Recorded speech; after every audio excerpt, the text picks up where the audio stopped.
poor nurse treated an unknown sick child she found outside her clinic for free. But that evening, as darkness settled, a black SUV stopped at her gate, and what happened next will shock you.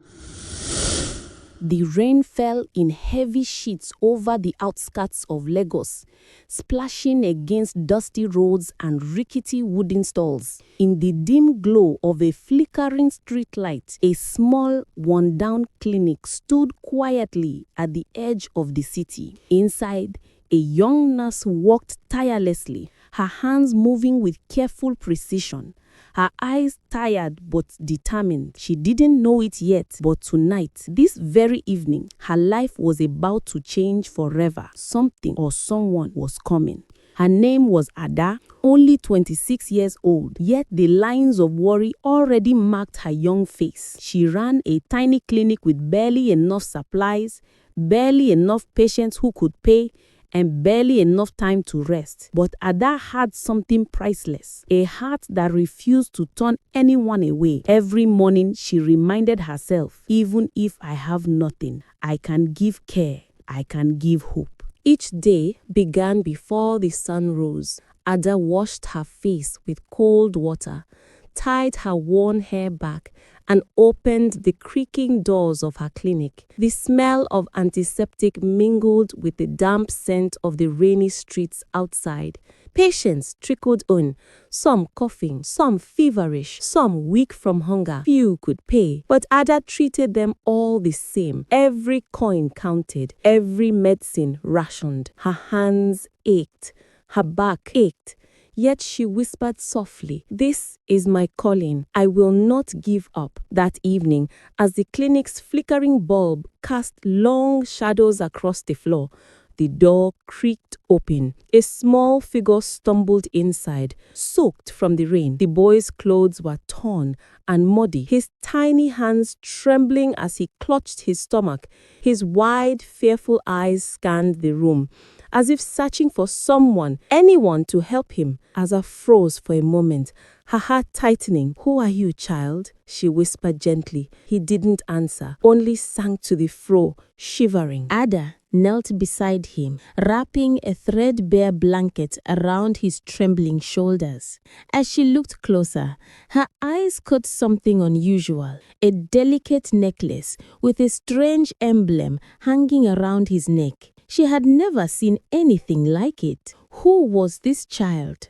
Where had he come from? And why was he alone, wandering the streets in the pouring rain? The boy refused to speak. He just looked up at her with wide, frightened eyes, clutching the blanket tightly to his chest. Ada's heart ached. Something about him screamed of secrets, of a life hidden in shadows, a life that needed her care more than medicine alone could offer. Without hesitation, Ada led the boy to a small cot in the corner of the clinic. She poured him a warm cup of porridge, the steam curling into the dim light, and gently rubbed his cold, tiny hands. "Eat slowly," she whispered, her voice soft but steady. He hesitated, then took a small bite, eyes never leaving hers. Ada knew she couldn't turn him away, even if it meant sacrificing her own little comforts. She fetched a spare blanket, wrapped him carefully, and tucked him in. As she walked, memories of her own childhood surfaced. Nights spent wishing someone would care. "Tonight," she murmured softly, "I can be that someone." Outside, the rain pounded harder against the roof, each drop echoing the urgency of the moment, a moment that neither of them knew would change their lives forever. That night, the clinic was silent except for the soft patter of rain on the tin roof. The boy curled up under the thin blanket Ada had given him, shivering slightly, but finally resting. Ada sat nearby, her hands folded, eyes scanning the small room. Something about him felt unusual. She noticed the necklace glinting faintly in the dim light, the emblem strange and delicate. Why did he have it? Who Who did he belong to? Questions raced in her mind, but the boy said nothing. The shadows danced along the walls with the flickering bulb, stretching across the court like silent witnesses to a secret story. Ada couldn't shake the feeling that tonight was only the beginning, that the boy's arrival was part of something much larger, something that would reach far beyond her little clinic. Outside, the rain had turned the dusty streets into muddy rivers. Street lights flickered weakly, casting long shadows over puddles that reflected the dim city glow. The distant hum of cars and the occasional honk from a speeding motorbike echoed through the night, blending with the patter of rain on the clinic's roof. Inside, the air smelled faintly of antiseptic, damp wood, and the lingering aroma of the porridge Ada had prepared. Every little sound, the boy's shallow breathing, the soft rustle of his blanket, felt amplified in the quiet room. Ada's heart ached as she watched him sleep. This small, fragile boy had come to her doorstep in the storm, and she realized that her clinic, small, worn, almost forgotten, had suddenly become a sanctuary. She whispered softly to herself, "No matter what comes, I will protect you tonight." By morning, the boy's condition became impossible to ignore. His skin felt clammy, his lips pale, and his cough harsher than the night before. Ada's heart tightened. This was no ordinary illness. It needed medicine, care, and attention that she barely had. She checked her small medicine cabinet. Only a few basic supplies remained. Every pill, every bottle was precious, rationed carefully for the day's patients. How could she possibly treat him properly? The boy looked up at her with wide, vulnerable eyes. His silence weighed heavily on her conscience. Ada clenched her fists, whispering to herself, "I can't let him suffer. I'll find a way, even if it costs me everything." Outside, the rain had slowed to a drizzle, but the world still felt cold and unkind, a reminder that compassion often comes at a personal cost. Night had settled over the clinic again, soft shadows stretching across the walls as Ada prepared a small, warm corner for the boy. She placed a bowl of steaming porridge before him. His hands, thin and trembling, hovered over the spoon. He took the first bite slowly, eyes wary, as if testing whether this kindness was real. Ada knelt beside him, speaking in a quiet, soothing voice. "It's okay. You are safe here. Eat slowly, little one." He looked up to her for the first time, a glimmer of trust forming in his wide, fearful eyes. For a moment, the world outside, the rain, the cold, the muddy streets seemed to disappear. As she watched him, Ada noticed something unusual. Around his neck hung a delicate necklace with a small emblem faintly catching the dim lamplight. She had never seen anything like it. Who did he belong to? Why was he alone? The boy sensed her gaze and stiffened slightly, hugging the blanket tighter, but still remained silent. By the early hours, the boy's cough had worsened. Ada's hands shook as she checked his pulse and felt the fever burning under his thin skin. Her heart tightened. She had seen sicknesses before, but this was serious. He needed medicine, rest, and care, and she had almost none of it. She glanced around the tiny clinic. The shelves were nearly empty, the small stock of medicine dwindling. Her own body ached from exhaustion, but she refused to give in. "I can't let him suffer. I'll find a way, even if I have nothing left to give," she whispered to herself. The boy lay on the small cot, eyes half closed, shivering under the thin blankets. He clutched the mysterious necklace, almost as if it were a lifeline. Ada's mind raced with questions. Who was he? Why was he wandering alone in the streets at this hour? And why had fate brought him to her tiny clinic in this forgotten corner of Lagos? Outside, the wind rattled the tin roof and distant traffic hummed faintly through the rain-slicked streets. The world felt cold and indifferent, but inside, a quiet battle raged, compassion against circumstance, hope against despair. Ada pressed her hand gently on the boy's forehead, her voice steady, despite the fear clawing at her heart.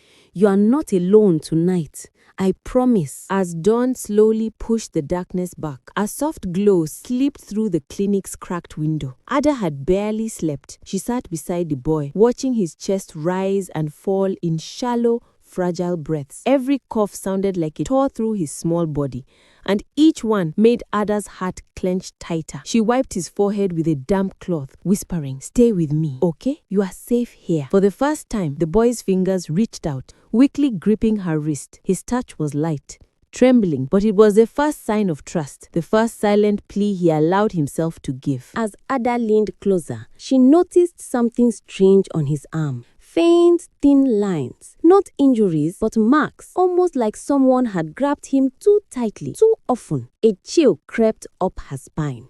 Whoever this child had lived with, he hadn't known kindness, and yet he had found his way to her door. Or perhaps something bigger had led him here. Outside, the morning breeze carried the scent of wet earth and distant cooking fires. She held his hand a little tighter. "I won't let anything happen to you," she murmured. But even she didn't know what storms were already moving toward her door. The morning grew brighter, but Ada's clinic felt strangely still, too quiet for a new day. She prepared a small bowl of warm pap and gently helped the boy sit up.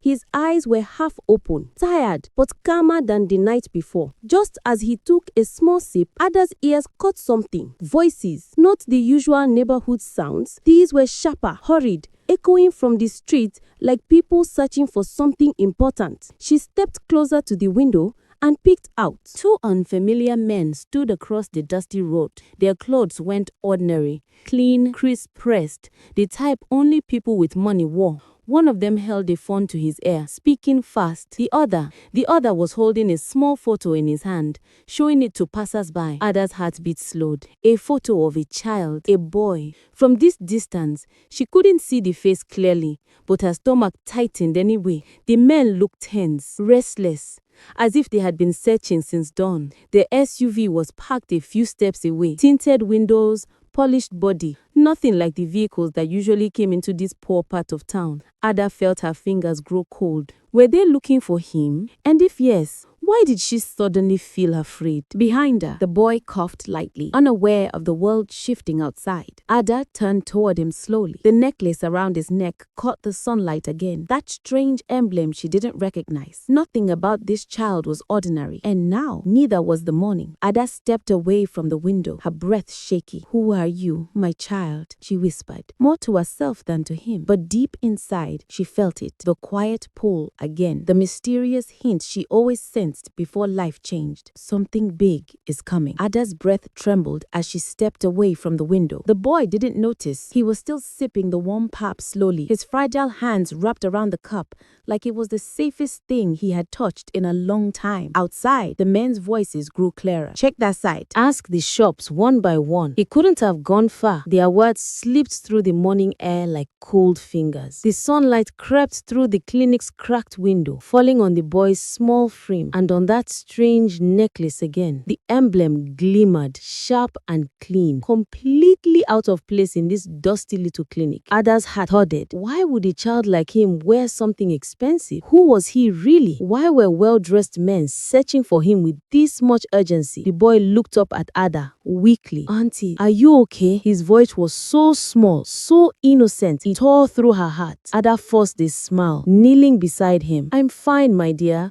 Just thinking." But her mind wasn't fine at all. Footsteps approached the clinic now, slow, deliberate, as if they were checking each building carefully. Someone stopped right outside her door. She saw a shadow move across the floor. Knock, a firm, heavy knock. Ada froze. Her eyes darted to the boy. His tiny shoulders tensed, his fingers tightened around the cup. His breathing changed, quicker, frightened, as if he recognized the danger immediately. "Auntie," he whispered, voice shaking, "please don't let them take me." Those words broke her. She had seen fear in children before. Fever fear, injection fear, but this was different. This was terror that came from a place deeper than anything a child should know. Then she looked at her clinic door. Another knock, louder this time. Ada had two choices: open the door and face whatever truth waited outside, or protect this boy first and ask questions later. Her heart chose faster than her mind. She grabbed a clean blanket and whispered sharply, "Come." The boy obeyed instantly, trusting her like he knew she wouldn't hurt him. Ada guided him behind the old wooden shelf where she stored medicines. It wasn't perfect,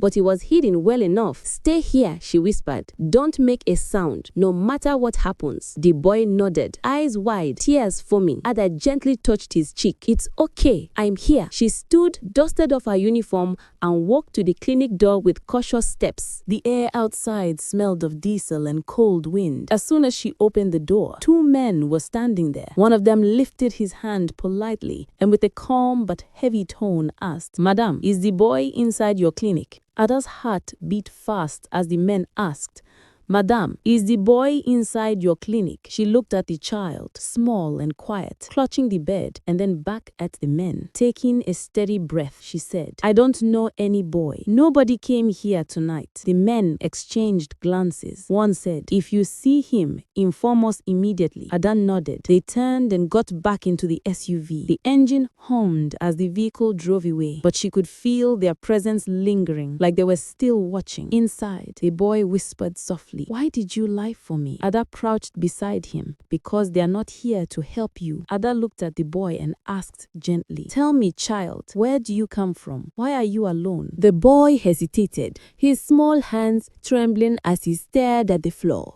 Slowly, step by step, he began to speak, as if trusting her with a secret he had carried for too long. He revealed that he was the son of a very wealthy CEO, a man whose illness had left the family vulnerable. The boy's uncle, greedy and cruel, had wanted to harm him for the inheritance. He told her how a loyal servant, devoted to protecting him, had secretly sent him away.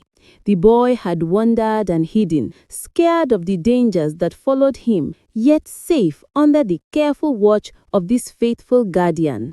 Ada listened silently, her heart heavy with worry. Realizing the weight of the boy's secret and the danger he had escaped, despite her own tired body and empty stomach, Ada used her last coins to buy medicine and supplies for him. She went without dinner and ignored her own aches and weariness, because keeping the boy safe mattered far more than her own comfort. Her hands were rough and sore from work, but her heart felt steady, knowing she was doing the right thing. Days passed, and slowly news reached the boy's father. His health had improved, and he began searching desperately for his missing son. The loyal servant had tracked the boy's location and eventually brought him back to his father. For a brief moment, the boy went with his father, feeling the pull of family he had not seen for so long. But the bond he had formed with Ada, the woman who had fed him, cared for him, and kept him safe when no one else would, drew him back. Quietly, he returned to Ada's clinic, leading his father to her doorstep. The father knelt before Ada, tears in his eyes, and thanked her for protecting his son when the world had turned its back. He saw the sacrifices she had made, the sleepless nights, the meals she had given up, and the love she had shown a small, frightened child. Moved by her courage and kindness, he promised to support her clinic and help her continue her work. The boy hugged Ada tightly, whispering his thanks, and Ada felt a warmth in her heart she had never known before. From that day onward, Ada's clinic received the help it needed. The father's generosity ensured that many children and families could find care and safety there. And Ada learned a simple truth: even the smallest acts of kindness, given without expectation, can change lives, sometimes in ways far greater than anyone could imagine. She realized that courage, compassion, and care for others could ripple through the world, bringing hope and reward in ways that touched hearts far beyond her own.